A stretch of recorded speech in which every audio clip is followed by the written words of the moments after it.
আসসালামু আলাইকুম। আলহামদুলিল্লাহ আমরা ভালো আছি। আপনারা কেমন আছেন? আশা করি যে যেখান থেকে আমার ব্লগটা দেখছেন সবাই ভালো আছেন, সুস্থ আছেন।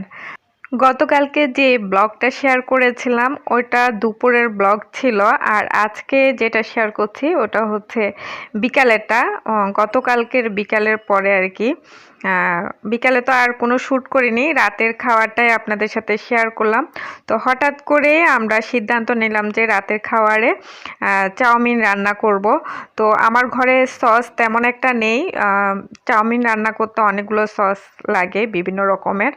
তো ওই যা আছে ওটা দিয়ে তৈরি করব। আর এদিকে আমি নুডলসের যেই প্যাকেট আছে ওখান থেকে 2টা স্টিক দিয়ে দিব। এখানে আলাদা আলাদা করা আছে, ওখান থেকে 2টা দিলে আমাদের হয়ে যাবে। তো আমি পুরোটাই দিয়ে দিচ্ছি। আমি পানিতে কিন্তু লবণ আর একটু তেল দিয়ে সেদ্ধটা করছি আর কি।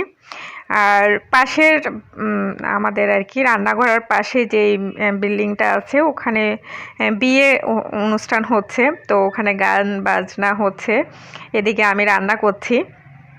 তো আপনাদেরকে দেখাবো ওদের বাড়িটা। বাড়ি বলতে বিয়ের অনুষ্ঠান যেখানে হচ্ছে আমাদের একদম পাশাপাশি। তো চাউমিনের জন্য আমি যা যা নিয়েছি, এখানে গাজর, তারপরে পেঁয়াজ কলি, পেঁয়াজ, তারপরে বেবিকর্ন, আর হচ্ছে ক্যাপসিকাম নিয়েছি 3 কালারের। আর এদিকে নিয়েছি আমি বাঁধাকপি, আর হচ্ছে মাংস, মানে মুরগির মাংস আর কি, বুকের অংশটা নিয়েছি, আর আদা কুচি আর রসুন কুচি নিয়েছি। আমি যেভাবে রান্না করি সেটাই আজকে আপনাদের সাথে শেয়ার করব। আশা করি আপনাদের কাছে ভালো লাগবে। যেহেতু পাশের বিল্ডিংয়ে বিয়ের অনুষ্ঠান হচ্ছে, গান বাজনা হচ্ছে, তো ঘরে একটা বাচ্চা থাকলে যাওয়া হয় আর কি। আরিফও ওদের গানের তালে তালে মানে ওদের জানলার পাশে গিয়ে নাচা শুরু করে আর কি। তো ওটা আর ভিডিও করতে পারিনি, ও আমাকে দেখলে নাচাটা বন্ধ করে দেয়। আর ও মানে বাচ্চাদের যেটা হয় আর কি, পাশের কোনো অনুষ্ঠান দেখলে ইয়ামি খাবারগুলো খেতে চায়। তো ও মানে বলছিল আর কি যে আম্মু রোস্ট আর পোলাও করার জন্য বা খাওয়ার জন্য আর কি। তো আমি বলেছি যে করব, কারণ সামনে দেখতে পাবেন একটা প্রোগ্রাম হয়তো আছে, তখন করব, সেটা বলেছিলাম।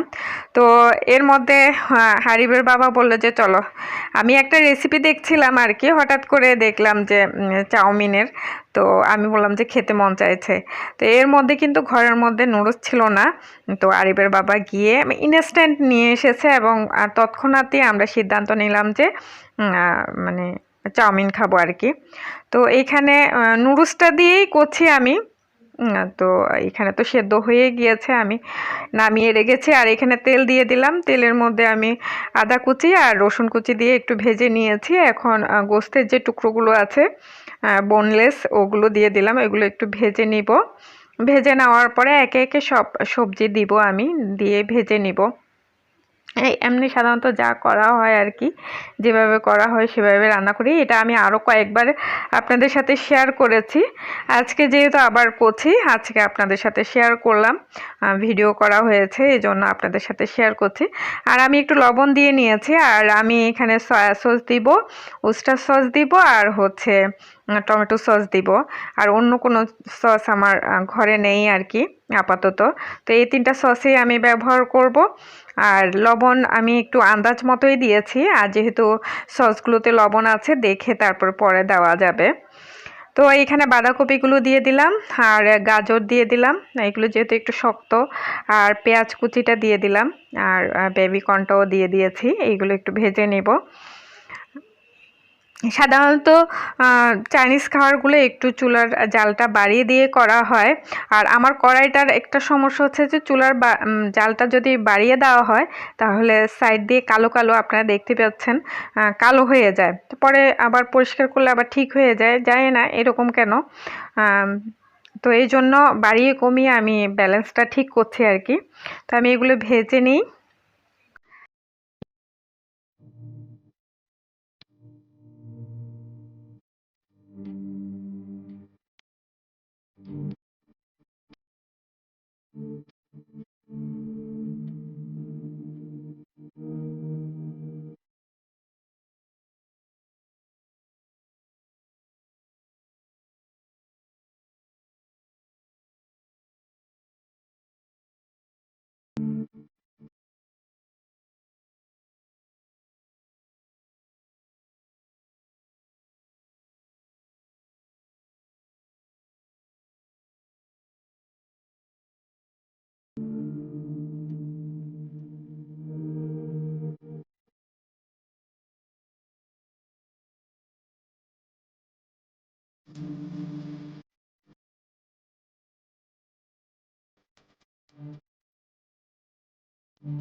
মোটামুটি সবগুলো সবজি দেওয়া হয়ে গিয়েছে এবং ভাজাও হয়ে গিয়েছে।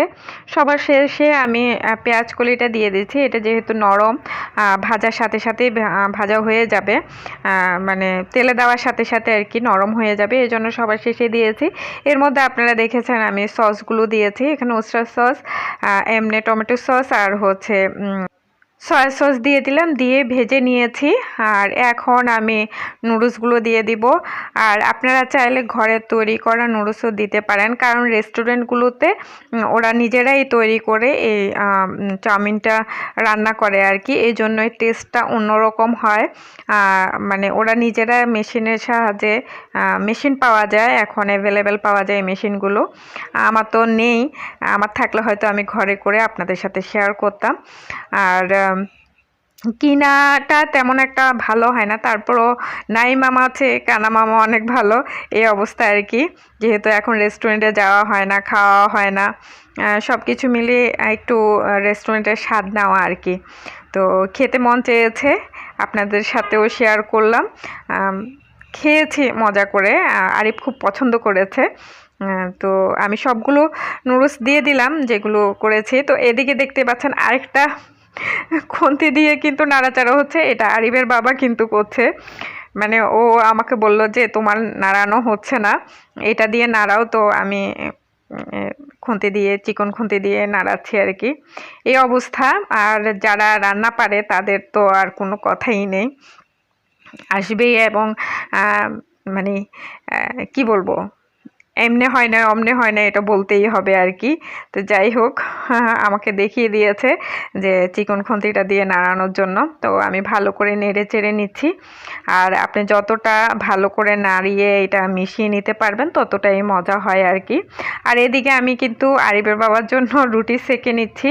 রুটি নিয়ে এসেছে ও, দেখতেই পাচ্ছেন। আর এদিকে আমি গোলমরিচের গুঁড়াটাও দিয়ে দিলাম। ও রুটি খাবে একটা, আর একটু খাবে চাউমিন। তো যাই হোক, কড়াইটাতে কিন্তু লাগে না তলায়, তারপরেও এই যে সাইডে যে কালো হয়ে যায়, এটার জন্য আমি খুবই বিরক্ত বোধ করি। কারণ চুলাটা একটু বাড়িয়ে দিয়ে আমি কাজটা করতে পারি না, কারণ মানে চাইনিজ খাবারগুলোতে কিন্তু চুলা বাড়িয়ে দিয়ে, আগুনটা একটু বাড়িয়ে দিয়ে ভাজা হয়, তাহলে স্মোকি ফ্লেভারটা আসে আর কি।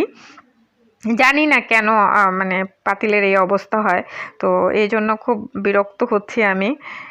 তো রান্না শেষ হয়ে গেল, এখন খাওয়ার পালা। আর আমরা খেতে বসে গেলাম।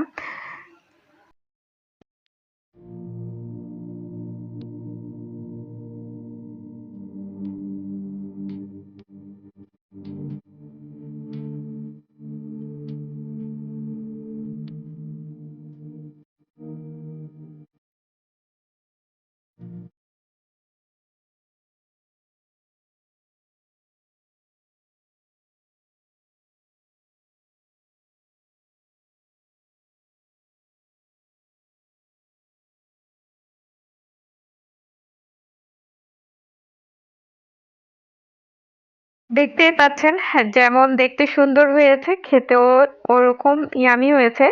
তবে রেস্টুরেন্টের মতো না হলেও মানে ওই স্বাদটা আমরা কিন্তু ঘরে নিয়েছি, মনে করেছি যে না রেস্টুরেন্টে বসে খাচ্ছি, এ ধরনের একটা ফিল করলাম আর কি। ওই যে বললাম প্রথমে, নাই মামার চেয়ে কানা মামা অনেক ভালো, এই অবস্থায় আর কি। তবে আলহামদুলিল্লাহ খুবই ভালো হয়েছে এবং আরিফও খুব পছন্দ করেছে।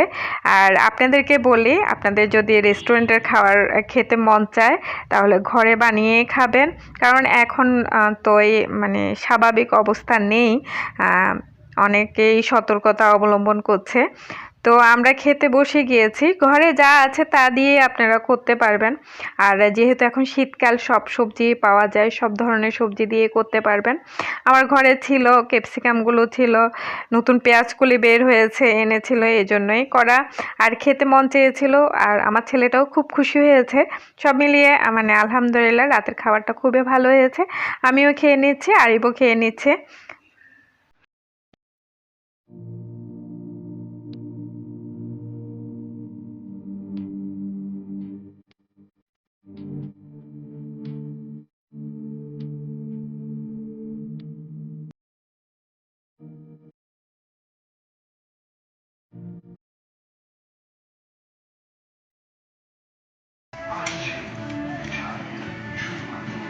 মানু